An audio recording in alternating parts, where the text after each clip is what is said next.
Gravando. Então vamos lá. O profeta, ele tinha que transmitir uma mensagem da parte de Deus. Então ele não podia chegar e inventar qualquer tipo de situação, ele não podia chegar e inventar qualquer tipo de fala. Se aquela mensagem que o profeta estava proferindo não acontecesse, por exemplo, era Deus que não estava no meio daquela mensagem. E se vivo aquele profeta estivesse, apedrejado ele seria. Tá? Então, como é que era colocado o nivelamento do valor dessa palavra que o profeta proferia? Bom, se o profeta ele estava no cativeiro ou o profeta pós-cativeiro, né, ele já tinha ali a lei do Senhor à sua disponibilidade. Tinha a lei oral, tá bom? Até porque, pessoal, a lei escrita ela vai se dar pós-cativeiro babilônico, por meio das mãos de Esdras. Esdras vai tornar a lei escrita lá no período do cativeiro babilônico, tá? Mas antes do cativeiro, essas pessoas viviam a lei oral. Era aquela lei que era ensinada de pai para filho, tá? Como diz o livro de Deuteronômio, né? Que os pais deveriam educar os seus filhos sentado, de pé, caminhando, indo dormir. Então essa lei, ela era oral, ela era partilhada, tá? De família para família, de geração em geração. Então todos conheciam a palavra de Deus. Todos tinham contato com as profecias do Altíssimo. Tanto é que quando Pedro, lá em Atos 2, ele vai fazer a defesa do Pentecoste, né, que estava acontecendo ali, do derramar do Espírito Santo, você vê que Pedro não inventa nenhum tipo de história.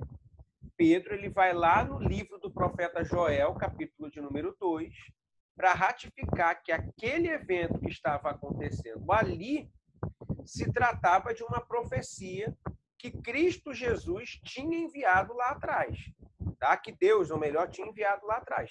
Então não era nada novo, ou invencionismo do povo, ou embriaguez daquelas pessoas que ali se encontravam. Mas ali se tratava de um evento profetizado por Deus, ratificado por Jesus e concretizado por meio da obediência dos discípulos que andavam com Jesus Cristo. Tá bom? Então, toda a profecia... Professor, às vezes está travando. Tá travando para vocês aí? O áudio está picotando.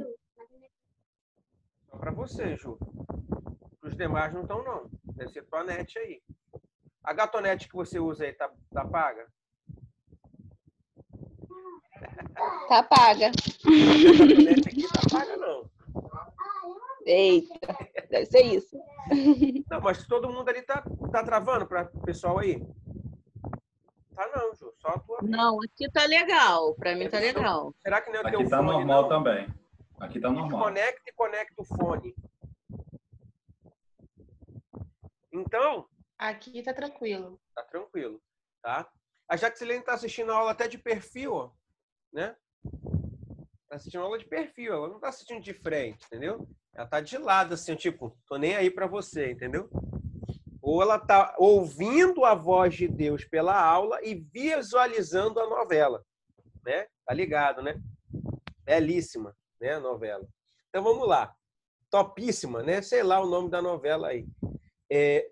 Entenderam? Então o profeta era aquele que estava alinhado com a palavra de Deus. Tá bom? Hoje nós vivenciamos um grande problema na vida religiosa, porque se há uma confusão, tá? Aonde eu devo subir ao monte, buscar espiritualidade e não buscar o conhecimento. Então existe esse desequilíbrio, tá? Na vida dos profetas. Até porque, pessoal, profeta somos todos nós, tá? Todos nós somos profetas da casa do Senhor. Por quê? Como é que funcionava o serviço profético lá no período do Antigo Testamento? O Espírito do Senhor descia sobre o vaso era usado por Deus, transmitindo uma mensagem da parte do Senhor, e e depois o Espírito do Senhor subia novamente para o Pai, não habitava no vaso. Tá? Como é que funciona hoje? Hoje, quando nós aceitamos a Cristo Jesus, nós passamos a ser templo do Espírito Santo. Ele habita constantemente dentro de nós. Ele não vai e volta. Ele vem e fica. Permanece. Tá ok? Então, a responsabilidade que hoje nós temos de propagar a palavra de Deus, de ser ferramenta nas mãos de Deus, é muito maior do que aquela que os profetas do Antigo Testamento assim tinham. Tanto é que Jesus vai ser bem claro ao dizer que obras maiores nós faríamos. Por quê? Porque o Espírito Santo estaria habitando dentro de todos nós de modo constante. Tá bom? De modo diário. Na época, não. Sigamos aí. Dúvidas até aí, pessoal? Melhorou o som, Juliana? Vamos lá. Os profetas foram homens e mulheres excepcionais. Não era só profeta. Existia também a figura da profetisa. Tá bom? Quando você vai analisar toda a Bíblia Sagrada, você vai conseguir visualizar homens e mulheres fazendo constantemente a obra de Deus. Não tinha esse preconceito que hoje a igreja, por exemplo, tem. Tem igrejas, por exemplo, que não levantam pastoras, porque acha que a mulher é vaso mais fraco. E não é nada disso, tá? A Bíblia não nos propõe isso. Ah, mas quando Pedro vai citar lá na sua carta que a mulher é vaso frágil. Bom, nós temos que analisar o contexto em que Pedro cita tal palavra, ou tal reconhecimento. Pedro está querendo dizer que dentro de uma cultura romana daquela época, a mulher necessitava do homem para chancelar a palavra que ela liberava. Ok? Então, por exemplo, a pastora Priscila vive um período de Império Romano. Suponhamos que nós vamos vivenciar o período do Império Romano na atualidade.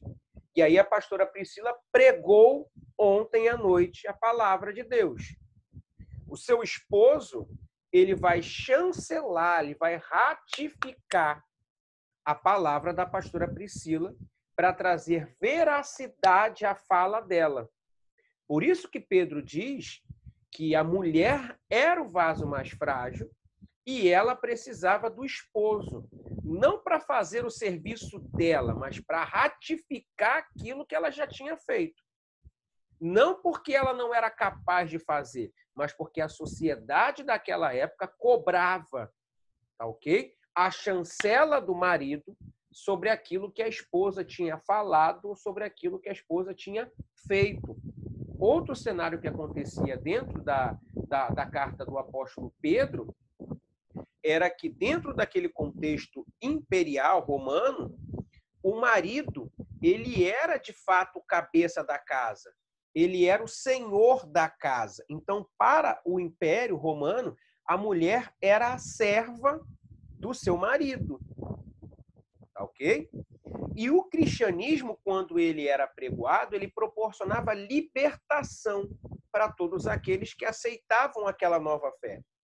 Pedro, ele vem com uma instrução para essas mulheres que aceitavam a Cristo Jesus e tinham os seus esposos que não tinham aceitado a essa nova fé. Pedro vem instruindo elas a serem submissas aos seus maridos com qual intenção? Com a intenção de dar um bom testemunho da fé que elas estavam proferindo.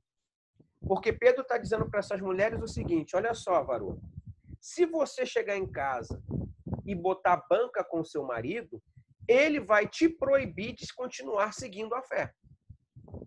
Então você fica no sapatinho, ganha o seu esposo, não por meio da palavra, mas por meio das atitudes. Primeiro, para que ele não possa impedir você de continuar buscando a Jesus. E outra, para que ele possa visualizar a sua mudança e seja alcançado por meio das novas práticas da sua vida depois de ter contato com a fé cristã.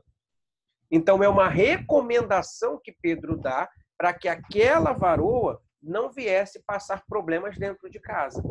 Então, é um aconselhamento. Não é que a mulher não tinha o seu devido valor, mas é que Pedro analisava o contexto cultural que essas mulheres viviam e começa a dar a ela novas estratégias para que elas pudessem continuar seguindo a Cristo e ganhar os seus esposos para Cristo Jesus.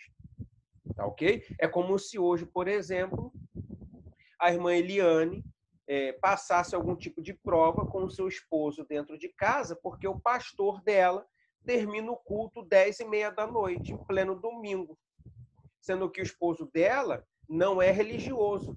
O que é que ela vai passar em casa quando o esposo visualizar ela chegando 10h30 em casa da noite?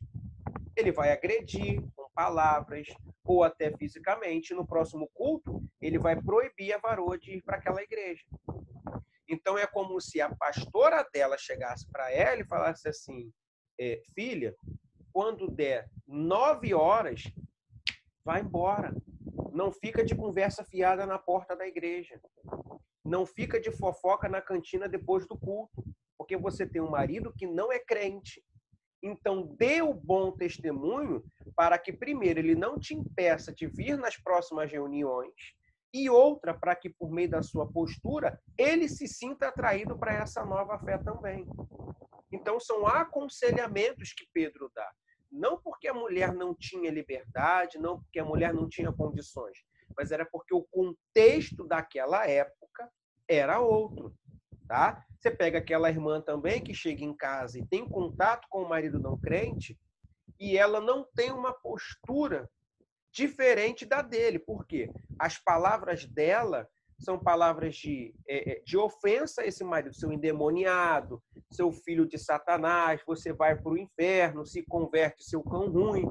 Esse cara nunca vai para a igreja, vai ter pavor daquela mulher e automaticamente daquela fé. Entendeu?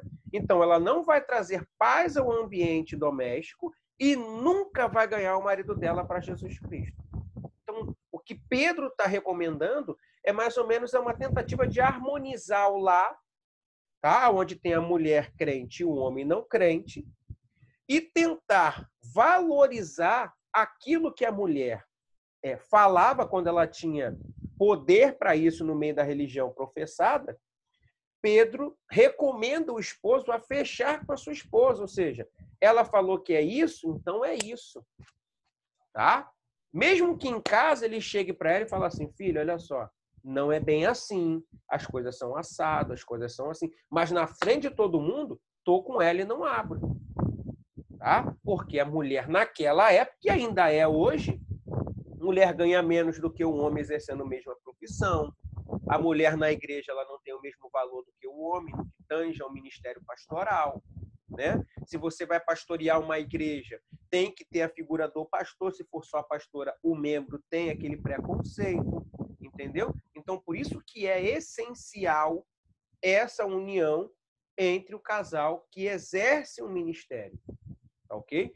Tem que estar alinhado nesse discurso. Ah, mas e Paulo lá atrás, quando ele diz que as mulheres não podiam falar dentro da igreja? Porque quando Paulo vai ensinar isso, o contexto social era o mesmo do de Pedro. Então, o que estava acontecendo com essas mulheres lá na igreja de Corinto, né? O que estava acontecendo lá? Essas mulheres estavam aceitando a Cristo, ok? Junto com os seus esposos, e chegando lá, elas estavam usando da liberdade que a fé propunha para elas para falar além do normal. Então, olha o que Paulo vem recomendar. Olha só, vocês, varoa, vão falar para as outras varoas. Enquanto os varões vão falar para os varões. Tá bom? Então, é uma recomendação. Tá? Mulher fala com mulher. Homem fala com homem. Mas por quê? Porque as mulheres que estavam se convertendo ali, elas estavam estavam exacerbando nas suas ações. Estavam extrapolando todos os limites da bela administração que a igreja deve ter. Tá ok, pessoal? Tranquilo até aí? Depois eu vou compartilhar lá um artigo que eu fiz, que eu botei lá no meu blog, Vou compartilhar com vocês lá no grupo que fala justamente sobre esse cenário. Jaxilene, você queria falar alguma coisa? Que você desmutou lá o seu microfone?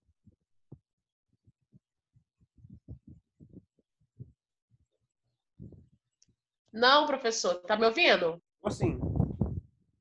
Não, não. Eu só ia fazer um comentário, mas aí eu ia fazer uma brincadeira, né? Então, Faça, pode fazer.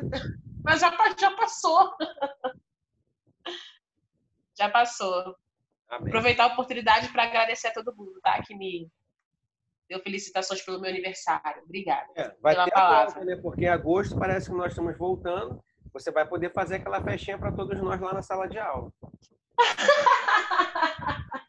Kitzinho da Arte Pronto. Vocês podem se reunir para fazer, então, para mim, um bolo surpresa de novo. Surpresa que não foi surpresa.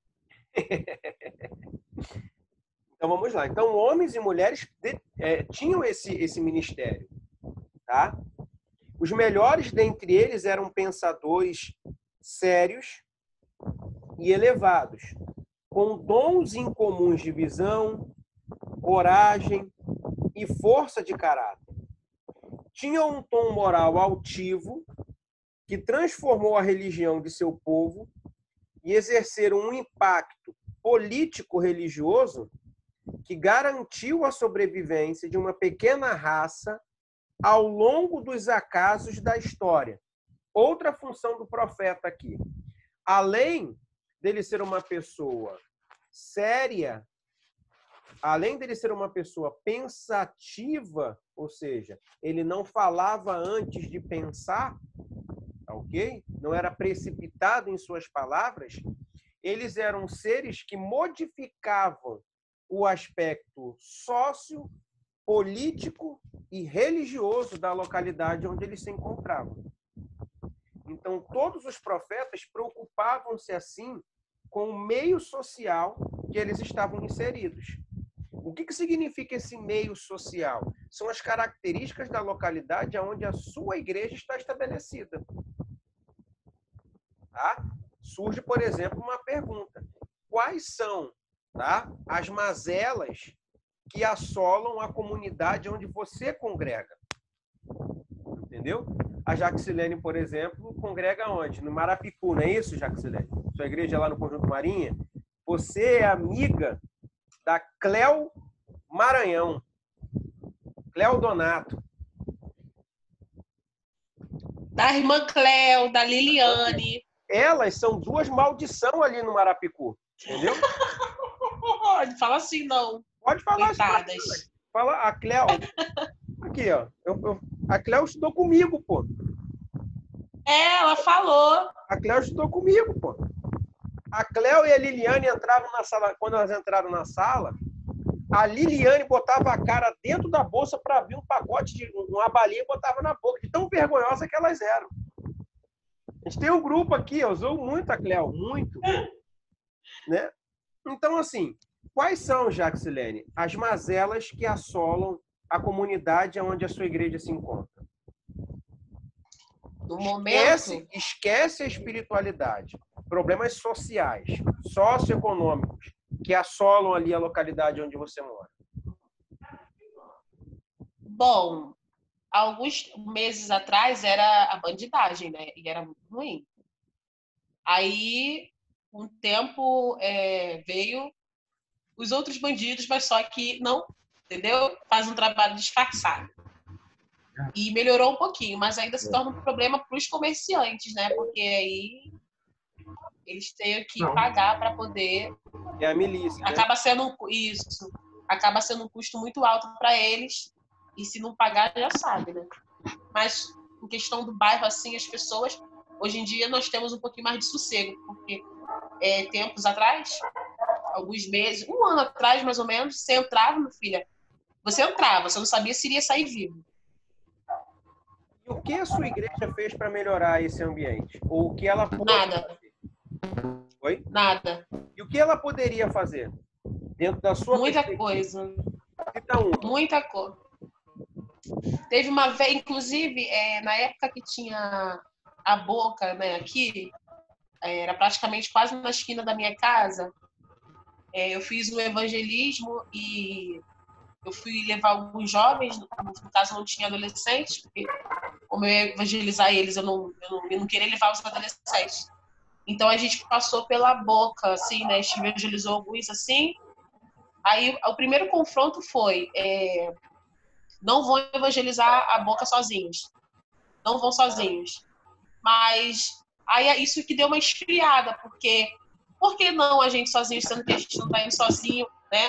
Estamos indo acompanhados pela presença do Espírito para pregar a mesma palavra que um adulto mais velho que a gente iria pregar, tá entendendo? Aí, no caso, meio que proibiram da gente ir fazer isso, porque não se sabe como vai chegar a polícia. É claro, tem todo um cuidado, né, com isso, eu entendo. Mas são coisas que eles perceberam, assim, que foi meio que esfriando eles, né? A gente podia evangelizar qualquer um, menos passar na beira da boca, sabe? Ó, não pode passar lá se não tiver algum presbítero por perto.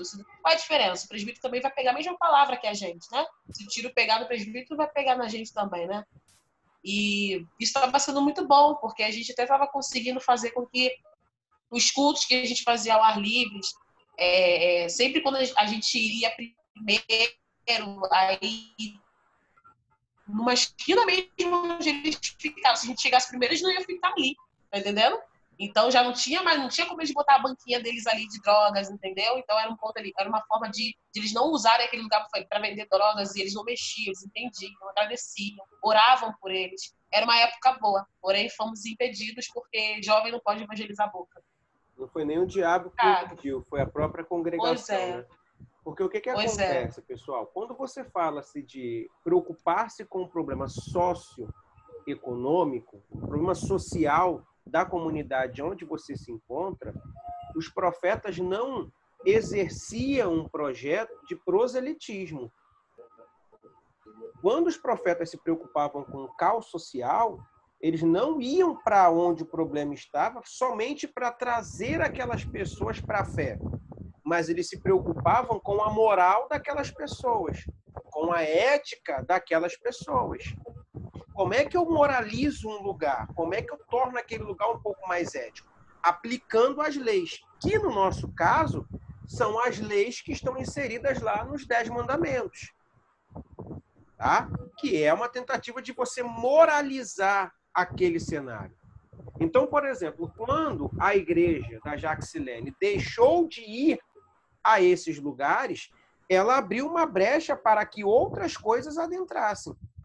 Porque o papel do profeta no que tange à preocupação social não está condicionado 100% à ação de prosélitos, de ganhar almas para Jesus, mas sim na perspectiva de moralizar aquele ambiente. Então você pega ali um culto ao ar livre que dura 2 horas. São 2 horas que eles não vão estar vendendo pó, maconha, crack naquela região. São 2 horas que as crianças vão poder brincar de bicicleta para lá e para cá. São 2 horas que alguém vai ter paz para sentar no seu portão. São 2 horas que, de repente, uma dessas pessoas vai ser visitada pelo poder de Deus e vai largar aquele tráfico, vai largar aquela vida e vai tentar meditar um pouco melhor em um outro estilo de vida para a sua caminhada, para a sua trajetória. A Bíblia vai nos dar informações, só pegando esse exemplo social aí da criminalidade que a Jaxilene trouxe, a Bíblia vai nos dar informações que Jesus chama os seus discípulos e começa a fazer uma série de perguntas para eles, dizendo: a quem o povo diz que eu sou? E aí os discípulos começam a citar: o Senhor é Jeremias. Dizem que o Senhor é Jeremias. Outros dizem que é o Elias. Outros dizem que é João Batista. Imaginemos nós, Jesus, pensando: só tem fera aí. Fico lisonjeado em ser comparado com pessoas de tamanho valor. Mas o que vocês dizem que eu sou? Eu sei que eles pensam. Agora eu quero saber o que vocês pensam que eu sou. O que vocês dizem de mim? E aí há um silêncio ali naquele ambiente, até que o Espírito de Deus recai sobre a vida de Pedro, e Pedro fala: tu és o Cristo, o Filho do Deus vivo. E aí Cristo fala assim: bem falaste, porque quem te revelaste não foi carne nem sangue, mas o meu próprio Espírito. Tá? E aí Jesus ele vai emitir a maior promessa que a igreja possui na face da terra. Qual é a maior promessa? Jesus disse assim, pois a minha igreja, tá? Contra a minha igreja, as portas do inferno jamais prevalecerão. Então, olha o que Jesus está dizendo. Se a igreja for minha, o inferno não prevalece. Mas se a igreja tiver um outro dono, o inferno vai prevalecer.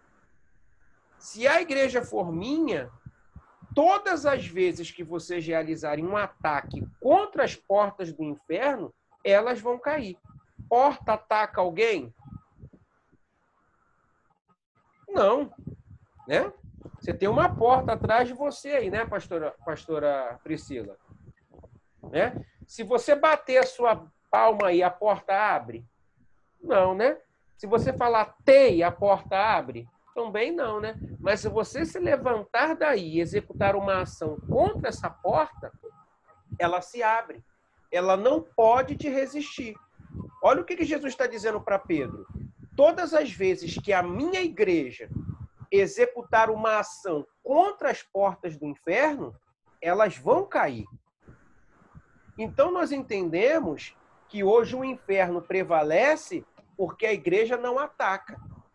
Porque a igreja não ocupa os espaços que ela deveria ocupar na comunidade em que ela foi estabelecida.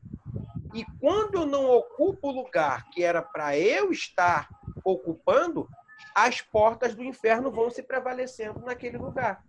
Porque o último censo realizado pela IBGE ficou-se diagnosticado que o município de Nova Iguaçu é o município que mais possui igrejas por metro quadrado no Brasil.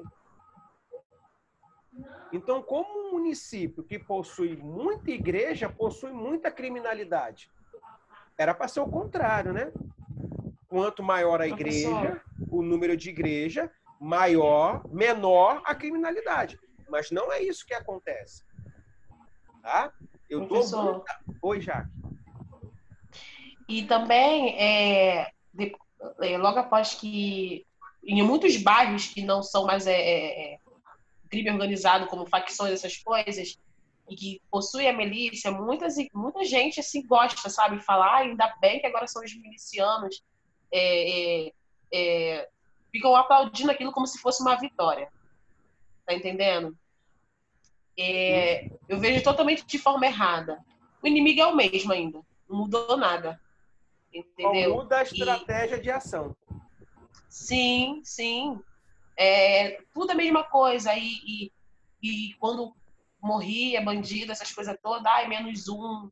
Eu não vejo dessa forma, sabe? Apesar de cancelado. Isso aí. Eu não vejo dessa forma. O inimigo é o mesmo, não mudou. E ver crente comemorando, porque agora o bairro é dos milicianos, é horrível. É horrível. Até porque você não vai conseguir evangelizar um miliciano assim de cara, até porque eles não ficam assim, né, expostos. A gente sabe como é que é. Eles não ficam aqui nas esquinas, eles não ficam. Tá entendendo? Então, como é que você vai ter alcance de ir até lá? Tá entendendo? E não tem essa. A gente fica subjugado, sabe? A igreja fica subjugada na mão do inimigo, comendo na mão do corpo. O fato dela não atacar faz com que ela pense o seguinte: o que é menos pior? Desculpa o erro de português, né? Mas o que é menos pior? É o comando vermelho? É o terceiro comando? É o miliciano? Porque eu não vou fazer nada para melhorar o ambiente. Então eu vou atrás daquilo que é menos pior. A milícia é menos pior, então que fique a milícia. E aí a gente faz um jejum e oração para pedir que a milícia continue ali. Né? Porque eu não posso executar uma ação, eu não quero exercer uma ação. Né? Não de fazer prosélitos, mas de moralizar aquele ambiente, de tornar aquele ambiente um local onde a sociedade consiga viver em paz. Né? Porque se tem muita igreja, como é que tem muita violência? Nilópolis, aqui, município onde eu moro, pegando a Jaque, trouxe esse problema da criminalidade. Não é isso? E hoje você visualiza comunidade cuja facção é o Comando Vermelho, há um apelo muito grande para que a fé protestante impere sobre aquele lugar. Quer prosperar, quer montar uma igreja que prospere, vai para uma comunidade cujo comando vermelho domine. Por quê? Porque a maioria, né, das pessoas que fazem parte da igreja protestante, principalmente do grupo ali do pastor Marcos, aquele que fala o tei, Marcos Bezerra, não, é o... Vocês conhecem o nome dele? Pereira. Marcos Pereira. As mulheres que ajudam ele no ministério, eles são tudo da família do Marcinho VP. Entendeu? Então há esse apelo. Você vai para uma comunidade cujo ADA domina, né? É difícil você prosperar com a fé protestante. Por quê? Porque eles são mais adeptos da Umbanda e do Candomblé. A milícia, ela não está nem aí, desde que você pague, tá tudo certo. Entendeu? Qual é o papel do profeta dentro desse cenário? E a igreja é casa de profeta. A igreja não é casa de oração. Okay? A igreja é casa de profeta. Casa de oração é a sua casa. É o seu quarto, de acordo com Mateus capítulo de número 6, versículo de número 6. Entra no teu quarto, fecha a tua porta, a tua janela e ora ao teu Deus que está em oculto. Ele te ouvirá. A igreja é casa de profeta. Por quê? O profeta tem a responsabilidade de ser o mensageiro de Deus. E a igreja é o lugar de fazer com que a mensagem de Deus se propague pelos 4 cantos. Então, qual é o papel da igreja ali? Moralizar aquele lugar. Ressocializar aquele ambiente. Mas eu não quero executar uma ação contra as portas do inferno. E aí, o inferno fica cantando aquela marchinha de carnaval, né? Daqui não saio, daqui ninguém me tira. Entendeu? Zerar o crime nós não vamos zerar. Mas amenizar a ação deles, sim, nós podemos. Tá? Tem comunidade aí que igrejas são invadidas e são assaltadas pelo próprio criminoso do bairro. Então, elas acabam sendo afetadas.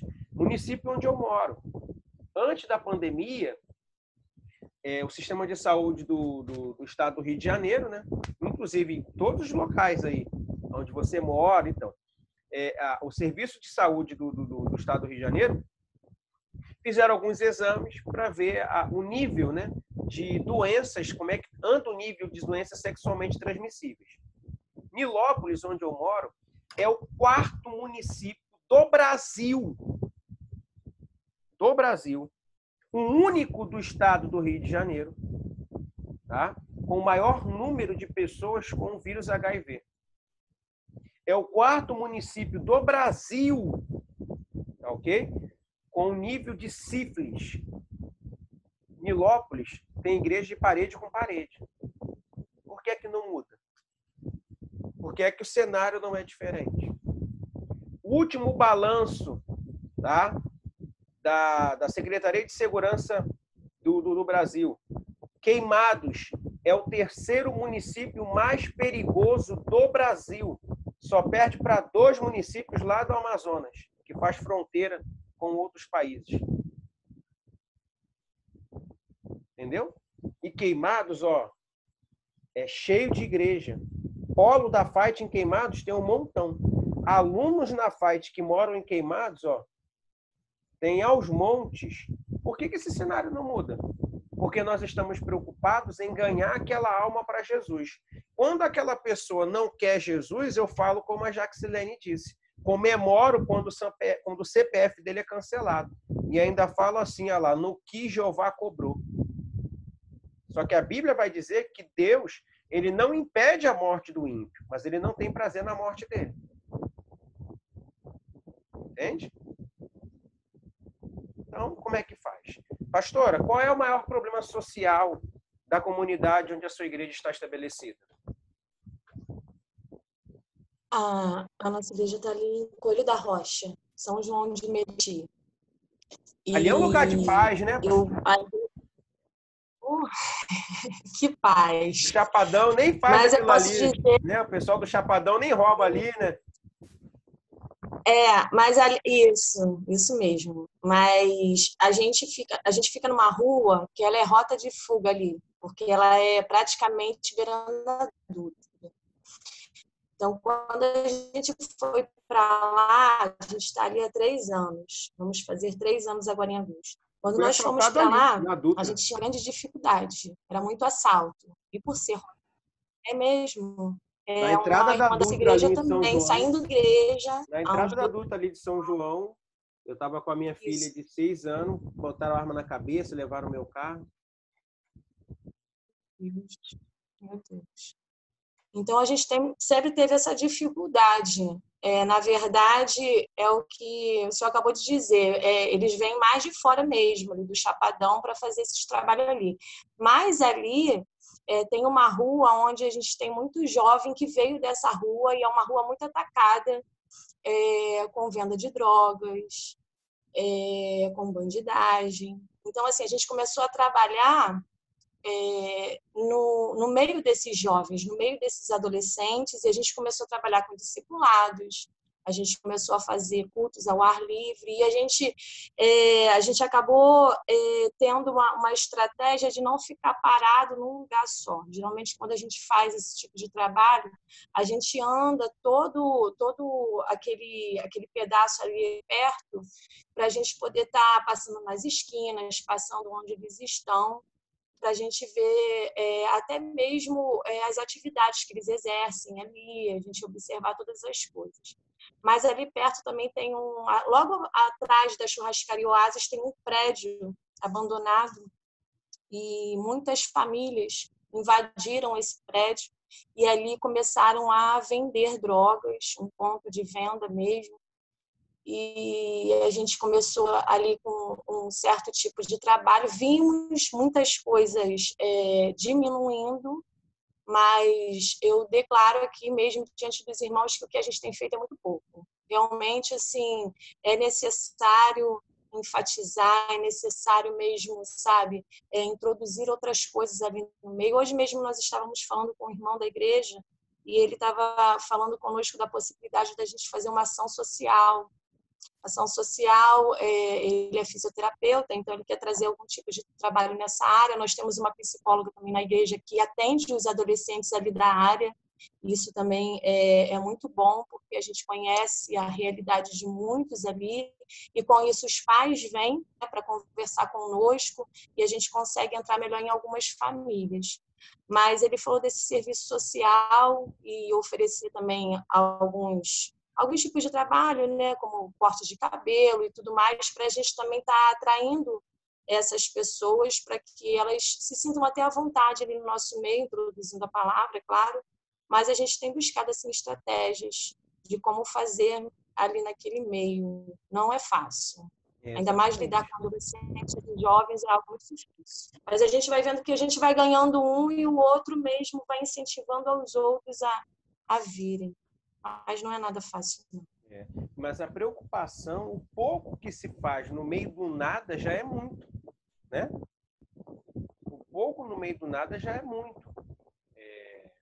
Você vê ali, quando a gente se propõe a visitar a comunidade, a gente consegue visualizar os problemas, como a senhora mesmo disse, né? Andar para poder ver quais são as ações que eles executam ali, e vocês se adequarem, né, para alcançá-los, para encontrar uma estratégia que possa atingi-los ali de certa forma. Então, esse é o papel do profeta, esse é o papel da igreja, né, da casa de profetas. Encontrar estratégias para poder mudar o caos que envolve ali aquela comunidade. Qual é o principal problema? Então, nós vamos atacar esses problemas para poder tentar amenizar, não resolver, porque a gente não vai resolver, mas a gente vai amenizar aquela situação. Né? O que a igreja não consegue compreender é que o nosso papel não é de convencer ninguém. Nosso papel é de fazer e não de convencer. Tá? Outra coisa que a pastora Priscila disse que é muito interessante é a questão do discipulado. Né? Foi até tema da nossa aula passada, lá na história de Israel, né, Ju?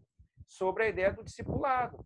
Que é quando Moisés morre, Josué fica no lugar de Moisés, mas só que Josué não faz discípulos. Josué não discipula ninguém. E aí Josué morrendo, quem é que fica no lugar de Josué? Ninguém. Não tem um novo líder, não tem um novo discípulo. E aí o que acontece com a entrada do livro de Juízes?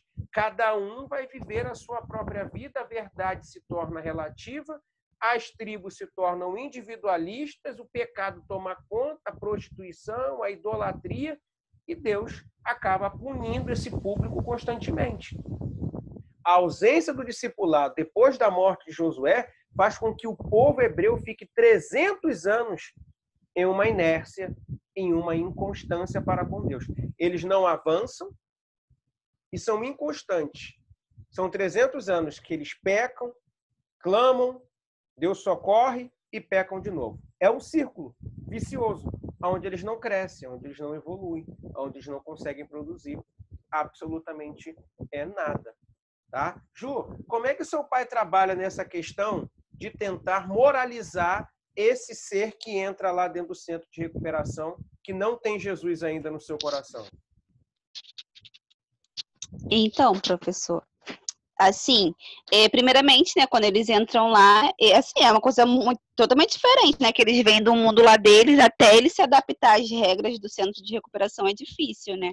Então, meu pai procura sempre... regras, né? Quando eles chegam lá, ele já mostra, né, o formulário tudinho lá escrito, como eles devem se comportar, o que eles podem e o que eles não podem fazer. Eles assinam o termo, né, de responsabilidade que eles estão dispostos, né, a obedecer aquelas regras ali do centro de recuperação e, tipo, buscar sempre, né, ter palestra, né, ajuda terapeuta, essas coisas para poder ajudar eles também, né? E a nossa maior dificuldade, como você já sabe, né, é ajuda, né? Porque, assim, graças a Deus, né, Deus tem suprido, Deus tem enviado pessoas para ajudar, né, a auxiliar essas pessoas. E eu, assim, observei que, mediante a pandemia, foi o período que Deus mais agiu, né? E, assim, ali onde que o centro de recuperação fica, é uma área também muito carente, entende? Não é só ali, tipo, meu pai não cuida só daqueles rapazes que estão internados no centro de recuperação. Às vezes, Deus abençoa tanto que dá para ajudar aquelas pessoas que estão à volta, entende?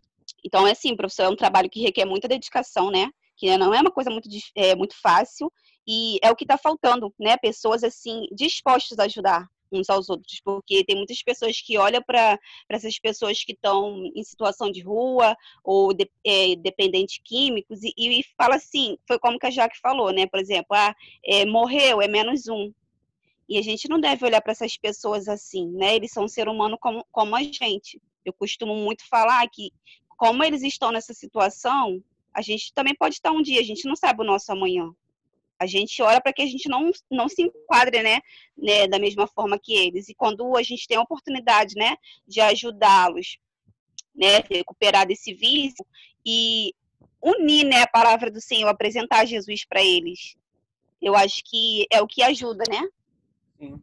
Quando a gente bota Deus assim nas nossas decisões, Deus vai nos dando estratégia, né?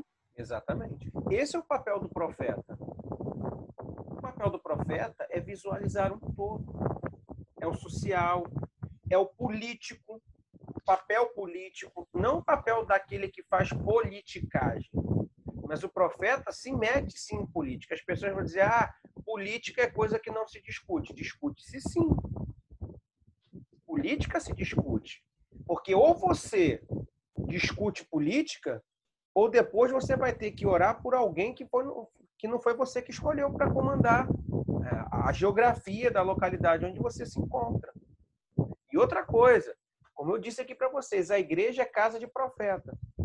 A igreja é uma instituição filantrópica. Tá? Igreja não paga impostos. Ela é obrigada a apresentar ali, mas pagar ela não paga. Por quê? Porque o Estado entende que somente a igreja tem o poder de entrar aonde ele não pode entrar. Você vai lá na comunidade onde a Jaxilene mora, o Estado não entra lá. Pô. O Estado com as suas leis. Quem é a lei lá na comunidade onde a Jaxilene mora? É a milícia. Mas deveria ser quem? A igreja. A igreja é o braço do Estado. O Estado é o arco. A igreja é a lança. Entende?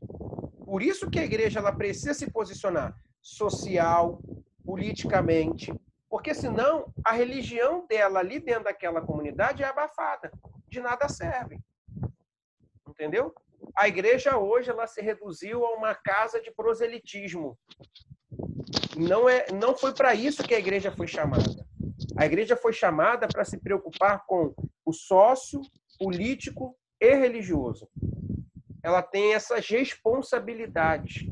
Igreja você tem aí, né, as tradicionais, por exemplo, pastor, presbítero, diácono, obreiro e auxiliar de serviços, né? São esses 5 títulos aí que mais nós encontramos nas congregações, com uma ou outra modificação aí, mas no geral é esse o quadro, né? Só que cadê o capelão que faz parte, tem que fazer parte da igreja, né? Quem são os missionários da casa do Senhor? Porque o capelão é aquele que vai se preocupar justamente com esse caos social, com esse caos econômico. O capelão é aquele que vai de porta em porta. O capelão é aquele que vai atrás de quem não tem o que comer.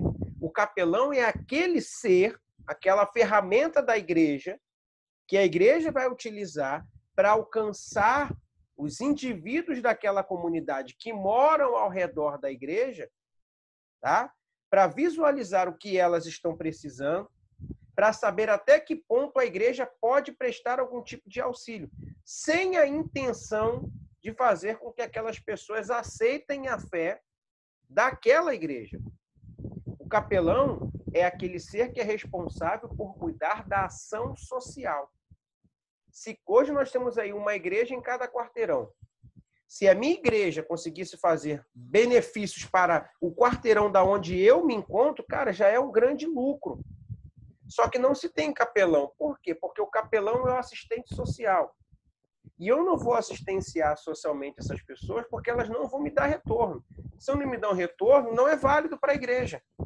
Que retornos são esses? Dízimo, oferta e a presença dessas pessoas na igreja. Não dá retorno, né? A obra missionária. Também não existe um investimento na obra missionária, porque não tem retorno. Então, nós precisamos, como igreja, nos preocuparmos com isso. Ah, pastor, mas eu preciso pagar o aluguel do templo, eu preciso honrar com os meus compromissos. Eu sei disso tudo e Deus também sabe. Eu nunca vi ninguém cuidar da obra de Deus e Deus desamparar essa pessoa. Eu não tive encontro com isso ainda. Porque é muito fácil nós utilizarmos aquele texto bíblico que fui moço, hoje sou velho e nunca vi um justo perecer, nem sua descendência mendigar o pão. Mas isso enquadra-se dentro do contexto congregacional também. Tá? Porque eu nunca vi uma igreja, tá? Eu nunca vi uma igreja mendigar o pão e nem passar por necessidade estando no campo fazendo a obra de Deus. Deus faz chover dinheiro, Deus manda um empresário, Deus abençoa alguém e a conta é paga. A igreja onde eu sou pastor auxiliar, ela está 3 meses fechada. Nós temos um aluguel fixo de R$18 mil todo mês. Mais 3 congregações. Uma penca de funcionários. Entendeu? Não mandamos ninguém embora. E não teve um desses meses que não deu para honrar com o compromisso do aluguel. Todo mês honramos os nossos compromissos lá. Passamos o vídeo no YouTube, aí propagou-se, né?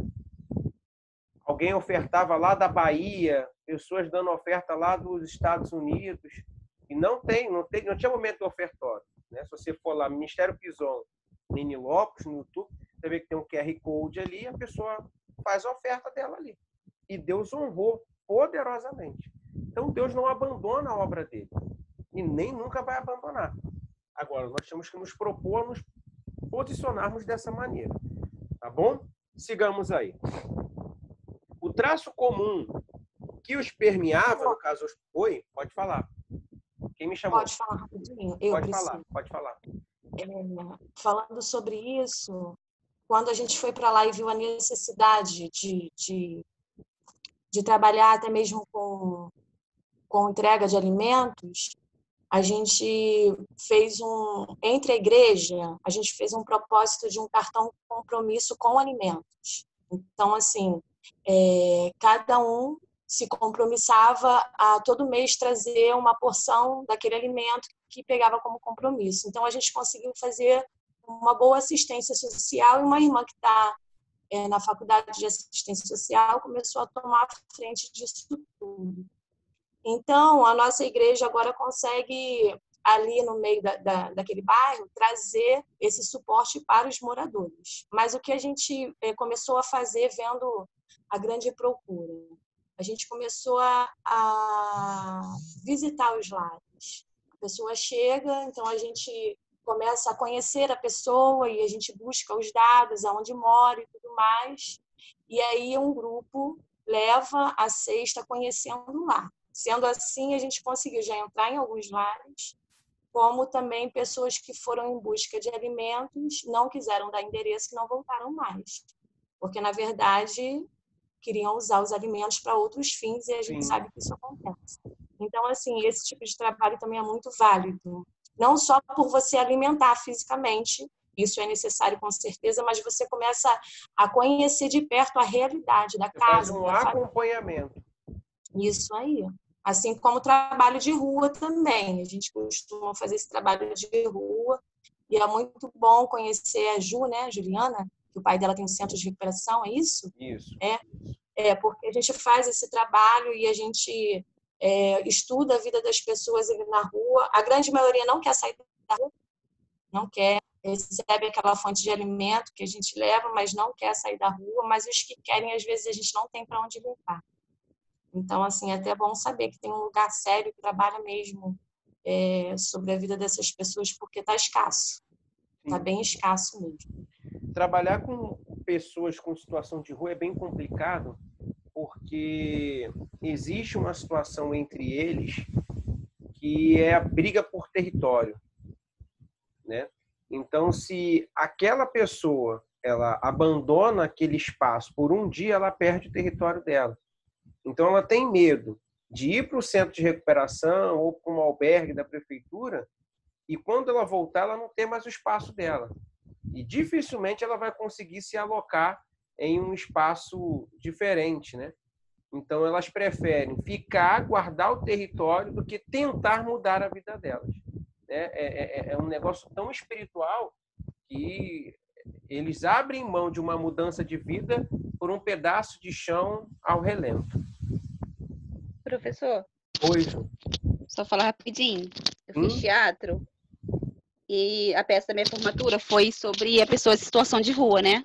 Que meu professor trabalha, né, levando alimento para essas pessoas e ele, conhecendo um pouco a história de cada uma, eles observaram que a maioria das pessoas cristãs, quando iam oferecer o alimento, elas falavam para eles fazerem uma fila para eles serem orados, né, para eles poderem receber o alimento. Quem não quisesse receber a oração, não ia receber o alimento. E parando para analisar isso, é como se fosse uma barganha, né? Tipo assim, a gente vai orar a sua vida e você vai conseguir o alimento. Então, tipo assim, se eu fizesse esse tipo de trabalho com essas pessoas, eu não ia fazer isso. Tipo assim, nós vamos orar pela sua vida. Mesmo que você não queira a oração, você vai receber o alimento. Então, eu acho que falta muito isso das igrejas hoje em dia, quando vai para essa situação, né, de oferecer o alimento, para eles também estar orando. Tipo, ter sabedoria de como vai agir, né? Porque aquelas pessoas ali, a maioria, alguns já conhecem a palavra, outros não, e eles observam. Tipo, eles são ofertados por diversos tipos de religiões, né? Então, o que mais, assim, a nossa peça bateu foi no cristão. Para mim até doeu, porque eu fiz, né, o personagem representando o pessoal da igreja, né? A gente não era eu que tinha o direito de escolher o personagem, e como era minha formatura, eu tinha que fazer, né, aquele personagem. E, tipo, caraca, como que as pessoas estão observando, né, os evangélicos, as pessoas que se dizem cristãs, entende? Então, acho que a gente tem que ter muito cuidado quando for fazer esse trabalho com essas pessoas, porque eles nos observam em cada detalhe. Sim, verdade. É como a carta aos Efésios vai dizer, né? Nós estamos cercados por uma nuvem muito grande de testemunhos. Sigamos aí. Professor, Oi, pode professor, falar. eu vou precisar sair aqui no celular porque tá descarregando. Aí eu vou entrar no Novidade, Jackson, novidade. Eu vou entrar no notebook. Me deixa entrar em nome de Jesus, hein? Tá bom. Manda Tá. o convite. Vou entrar agora. Tá, vamos lá. O traço comum que os permeava era a insistência de que a sociedade a qual pertenciam e se dirigiam haviam se degradado. Então, eles não eram pessoas que abandonavam por qualquer coisa a ideia deles, o ideal deles. Eles eram persistentes, eles eram insistentes. Tá? Então, eles moravam ali, eles habitavam ali e eles queriam visualizar a todo custo a mudança daquele território. Então, não tinha esse negócio, eu vou desistir de prestar o assistencialismo porque esse povo não quer nada. Não, eles iam até o fim. Jeremias ficou 40 anos pregando a mesma mensagem para um povo que não se converte, é conduzido ao cativeiro babilônico, um outro grupo é conduzido para o Egito e entre eles estava o profeta Jeremias. Então, Jeremias ele ficou 40 anos dizendo a mesma coisa, o povo não se converte, o prejudicado foi quem? Foi ele também, porque ele também foi levado cativo. Tá? Então, eles não abandonavam por qualquer coisa, eles não desistiam do projeto. Sigamos. Eles não poupavam críticas tanto aos poderosos quanto aos humildes. Crítica construtiva, tá bom, pessoal? Não era criticar por criticar. Não era reclamar por reclamar ou apontar por apontar. Tá? Era uma crítica construtiva. Porque tem muitas pessoas que acham que são profetas, mas na realidade são acusadores. São pessoas que não edificam em absolutamente nada. Elas não conseguem fazer a oposição, mas elas fazem muito bem o papel do opositor. A oposição, ela é formulada de pessoas que emitem uma crítica construtiva. São formuladas por pessoas que conseguem ver as coisas do lado de fora e não do lado de dentro. E quem está do lado de fora vai sempre visualizar melhor as coisas. Quem é o teólogo hoje, por exemplo?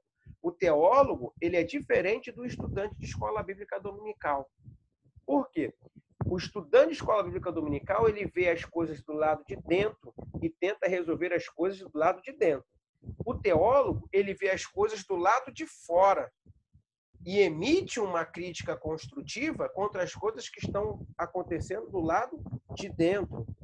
Tá? Fazer oposição é isso. Os profetas, eles faziam oposição.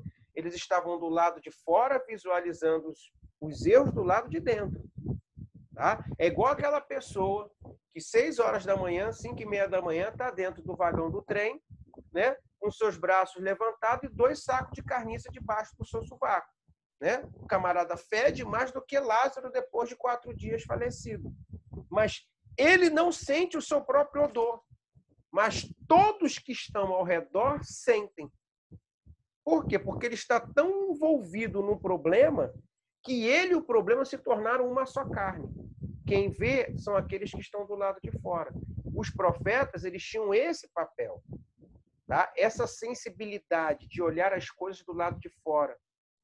Tá? Já viu quando você está passando por um problema que você se retrai um pouco para poder olhar o problema de longe, para você tentar entender o que está acontecendo?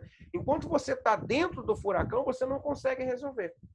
Mas quando você sai do olho do furacão, você começa a visualizar que as coisas não são tão difíceis assim. Porque você está olhando as coisas dentro de um outro ângulo. Então, os profetas eles faziam esse papel de oposição. Era a crítica construtiva. Eles criticavam uma ação, mas davam uma opinião de como poderia ser feito. Tá? É uma dificuldade isso dentro dos nossos dias. Por quê? Porque eu não sei fazer oposição e me torno um opositor. Mas tem também a outra linha. A igreja que tem aquele que faz bem o papel da oposição, mas tem o líder que não aceita ser questionado. E aí são 2 problemas, né? Que precisam ser resolvidos. O líder tem que entender que ele não é o dono da verdade, mas que ele erra, ele falha. Tem coisas que ele não vê. Entendeu? Porque quando você vai analisar lá Ezequiel, capítulo de número 37, né, no Vale de Ossos Secos, primeiro o Senhor leva Ezequiel a rodar o vale, não é isso? Está em volta do vale. Depois o Senhor leva ele para dentro do vale. Primeiro Deus mostrou para ele o cenário externo.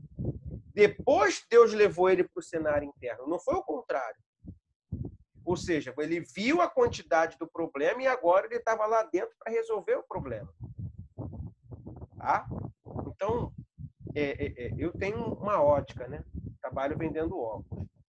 E aí, quando você aproxima muito, né, alguma coisa do seu rosto, você não enxerga, correto? Você não enxerga nada. Mas conforme você vai afastando aquilo dos seus olhos, da frente do seu rosto, você vai enxergando todas as coisas com muito mais nitidez, né? A vida do profeta é assim. Quanto mais as coisas estão perto, menos ele enxerga. Quanto mais as coisas estão distantes, melhor ele enxerga, melhor ele compreende. Então, tá com problema? Se afasta um pouco, tá? Os profetas, eles faziam isso. Isso é fazer oposição. As mulheres, por exemplo, né? Mãe e esposa, faz uma oposição maravilhosa para o marido e para o filho, né? Quando a esposa fala assim, ó, não vai nessa ideia porque é furada, ele não é teu amigo, ou não vai nessa, aí o varão, não, eu sou o cara da parada. Aí ele vai lá e quebra a cara, né? A mulher tem essa sensibilidade. Vamos lá. Eles não tinham nenhuma dúvida de que a podridão que viam por toda parte resultava do abandono de Deus, mas pregavam uma regeneração tanto moral quanto ritualística. Da moralidade nós já trabalhamos, mas lá no livro do profeta Isaías, como nós dialogamos lá no vídeo da nossa plataforma, vocês conseguiram visualizar que no primeiro capítulo do livro do profeta Isaías, você já vai ver o próprio Deus falando que eles estavam sendo executando o ritual deles, estavam cantando, estavam sacrificando, guardando o sábado, indo ao templo, mas Deus não suportava mais ouvir e ver aquele público dentro do templo. Por quê? Porque eles viviam de uma forma e pregavam uma outra coisa. Eles não viviam o que pregavam, né? Enquanto estavam no templo, praticavam o que a Bíblia dizia, mas enquanto estavam fora do templo, praticavam o que os deuses pediam. Dentro da igreja ele era crente, fora da igreja era um prostituto. Era assim que esse povo vivia. Então os profetas, eles vinham trabalhando a moralidade, como nós já discutimos aqui, mas também a perspectiva do ritual. Tá? É uma cobrança de que se você se diz crente, você tem que ser crente no templo e fora do templo. Não adianta você ir para a igreja, rodar, pular e falar língua estranha, mas fora da igreja, você pegar e não pagar, você ter 2 mulheres, ter 2 homens, você não respeitar pai, não respeitar mãe, não respeitar o seu vizinho, você não vive aquilo que você prega. Esse é o grande problema. Os profetas batiam muito nisso, né? Natan, por exemplo, pega Davi nas próprias palavras dele, né? Porque Davi, ele é questionado acerca de uma parábola, né? O camarada tinha uma ovelha, e aí foram lá, pegaram a ovelha dele, coisa e tal, pererê, parará, pão doce. Vocês conhecem a história. Qual é a fala de Davi? Esse tal deve morrer. Aí Natan falou assim, pois é, esse tal é você. Você está pregando, mas você não está vivendo. Entendeu? Eu admiti a Jaxeline. Então, era mais ou menos isso. Porque algumas pessoas, né? Eu estava até conversando hoje com um rapaz aqui no comércio, e ele estava me questionando do porquê tem momentos que Deus parece não falar com você, né? Você clama a Deus e você fica pedindo ali, esperando um profeta para vir se manifestar, para vir te dar um direcionamento, né? E aí eu usei o exemplo de Davi, que eu citei para vocês agora, e o profeta Elias, né? Elias, ele vai matar 450 profetas de Baal, e por causa de Jezabel, ele vai para dentro de uma caverna. Por que é que ele vai para dentro de uma caverna? Porque ele cansou. E tem hora que a gente cansa de tanta luta, de tanta obra, de tantas coisas que nós estamos fazendo. E Elias era um homem comum, como nós o somos. Tá? Então, a gente cansa. E ele tinha acabado de vencer uma batalha. E logo em seguida já vem outra. Então, ele, cara, cansei, velho. Tô cansado dessa parada. Ele se cansa e vai para dentro da caverna. Deus envia um profeta para falar com Elias? Não. O próprio Deus vai falar com Elias. Então, o que eu quero que vocês entendam com isso? Quando você se cansa no meio da obra, você não peca, você só se cansa. E quando você se cansa de fazer a obra, Deus faz questão de ir te animar. Agora, quando você peca e não faz a obra, Deus não desce, Deus manda um profeta. E tem gente querendo o profeta, né?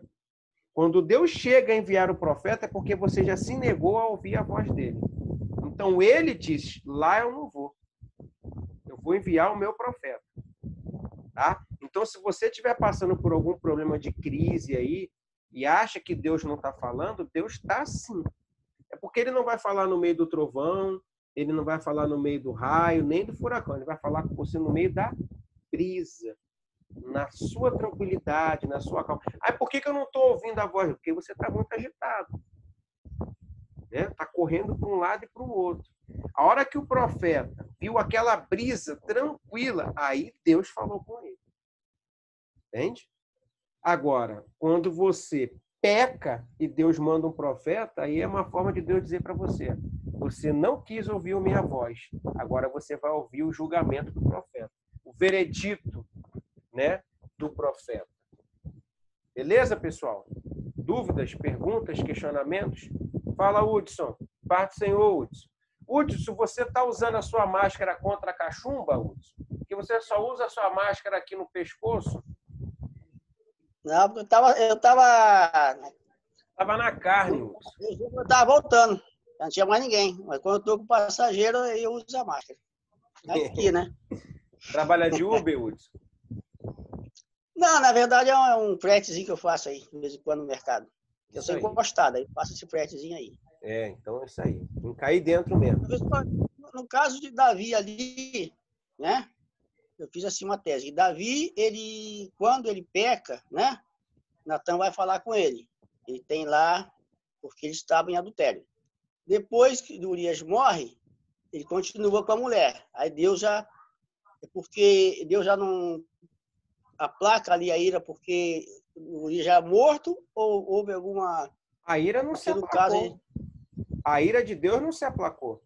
Porque o primeiro filho, né, a Betseba fica grávida. O que acontece com esse filho? Ele morre, mas dentro do adultério, né? O Urias estava vivo ainda. O Urias já tinha morrido, tinha ido de ralo. A criança morre. E a espada se apartou da casa de Davi? Ali não. Ali não. Em toda, até Davi morrer, a espada não se apartou da vida de Davi, da casa de Davi. Então, assim, ele assumiu Betseba, casou-se com ela, tornou-se seu esposo e ela sua esposa. Beleza, até aí tranquilo. Mas tem a consequência do seu ato. O moleque, primeiro filho dele, morre, tá? Não consegue sobreviver e a espada nunca saiu da casa de Davi. Davi morreu e foi para a glória. Homem segundo o coração de Deus. Betseba desceu à sepultura, foi para a glória. Mas é a consequência do ato deles. A espada não se apartou da casa de Davi em nenhum momento. Receber o perdão de Deus não é tudo, Hudson. A grande ideia não é você receber o perdão de Deus. A grande ideia é você não fazer o errado para não colher das consequências dos seus erros. Porque te perdoar, Deus vai te perdoar por tudo que você fizer. O problema não está na ausência do perdão. O problema está na presença da consequência. Esse é o grande problema do pecado, entendeu? Caim matou Abel. Deus perdoou Caim? Perdoou. Mas e a consequência do pecado de Caim? Ele era marcado. Aonde ele chegava, as pessoas olhavam para ele e falavam assim, ali está aquele que assassinou o seu irmão. Ninguém podia matar ele. Porque Deus fala assim, ó, vou te marcar e ninguém vai te matar. Mas também, filho, aonde ele chegava, as pessoas reconheciam ele como um assassino. Ele tinha a marca de assassino nele. Algumas literaturas vão dizer que essa marca que Caim possuía era uma forma que ele andava tremendo, né? E com a cabeça assim, ó. Olha como é que Caim andava. Algumas linhas vão dizer assim, tá? Que essa era a marca que Deus colocou sobre Caim. É como aquela pessoa que tem algum caguete, já viu? É assim que Caim andava. Algumas linhas judaicas vão dizer isso. Então, a grande ideia, tu vai pecar, peca. Pode pecar à vontade. Pecou agora, se arrependeu, abandonou a prática, Deus te recebe, tu vai para a glória amarradão. O problema é a consequência. Entendeu? Por que eu não peco? Não é pela ausência do perdão, mas é pela presença da consequência. Entendeu? É simples assim. Deu para entender. Ok? E o problema é que as pessoas não entendem isso, né? Ela foca no perdão de Deus, mas desfoca da consequência do pecado dela. Entendeu? A grande ideia é essa daí. E a consequência é firme, tá? É firme. Porque você pode clamar à vontade, Deus não tira aquela consequência. Moisés feriu a rocha, ele entrou na terra prometida? Não. Davi matou Urias para encobrir o seu pecado. A espada se apartou da sua casa? Não. Então, dentre esses outros demais exemplos aí, a gente pode discutir aí sobre o perdão de Deus, mas não a retirada da consequência. Ele perdoou Adão e Eva? Perdoou, mas foram expulsos do Éden. Por aí se vai. Né? Por aí nós vamos. Sigamos aí, pessoal, para nós irmos para o nosso finalzinho da aula, vamos terminar 9 horas, tá?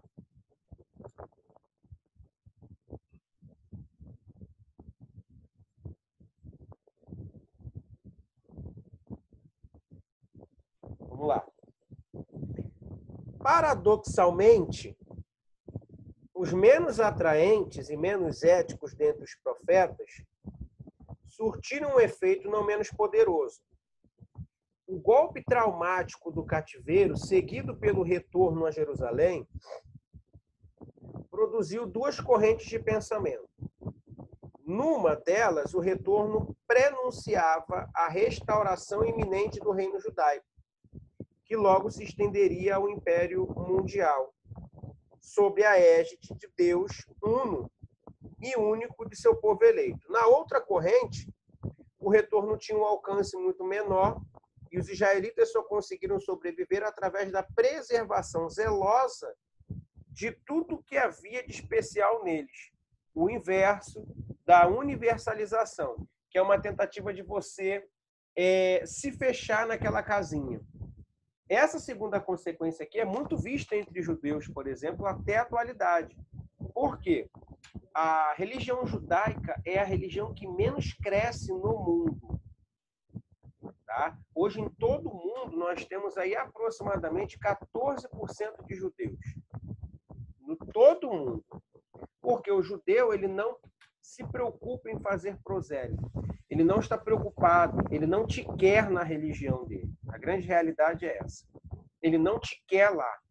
Para você ter uma noção, para você ser um judeu, você tem que ficar 4 anos estudando e depois ser sabatinado por uma bancada. Ou seja, eles vão fazer de tudo para você não entrar. Então, essa segunda linha, ela permanece até hoje. É um grupo bem fechado. Tá? Hoje nós temos o grupo do judaísmo messiânico, por exemplo, que é um grupo um pouco mais amplificado, já aceitaram a figura do Messias, continuam como judeus, mas se preocupam muito com a ideia da figura do Messias, e como aceitaram Jesus como Messias vindouro, eles apregoam a obra de Deus fazendo ali o proselitismo, né? Evangelismo, tentando ganhar a alma daquelas pessoas para aquele princípio religioso. Tá ok? O último aqui, ó. Esses vasos foram encarregados de levar a vontade de Deus para dentro do seio de sua nação, cujo destino final era o coração daquele povo escolhido. E hoje ainda possuem a mesma tarefa e o fazem com temor. Que tarefa é essa? Transmite a vontade de Deus à humanidade, ou seja, o profeta não transmite a vontade de Deus somente para as pessoas do seu ciclo religioso, mas é para toda a humanidade. Todos. E de pregar o evangelho por todo o mundo. Tá bom? Por todo o mundo. Que é a ideia que a pastora trouxe acerca do discipulado.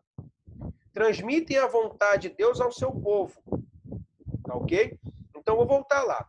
O primeiro, transmite a vontade de Deus à humanidade. Prega a palavra. A segunda, transmite a vontade de Deus ao seu povo. É o discipulado, para aqueles que aceitam aquela palavra. Então, eu parti para o município de Nilópolis, preguei a palavra. 10% da comunidade aceitou. Agora eu vou transmitir a vontade de Deus para esse povo, vou discipular, vou preparar, vou consolidar, para depois enviar. O terceiro, transmite a vontade de Deus a quem ele quiser.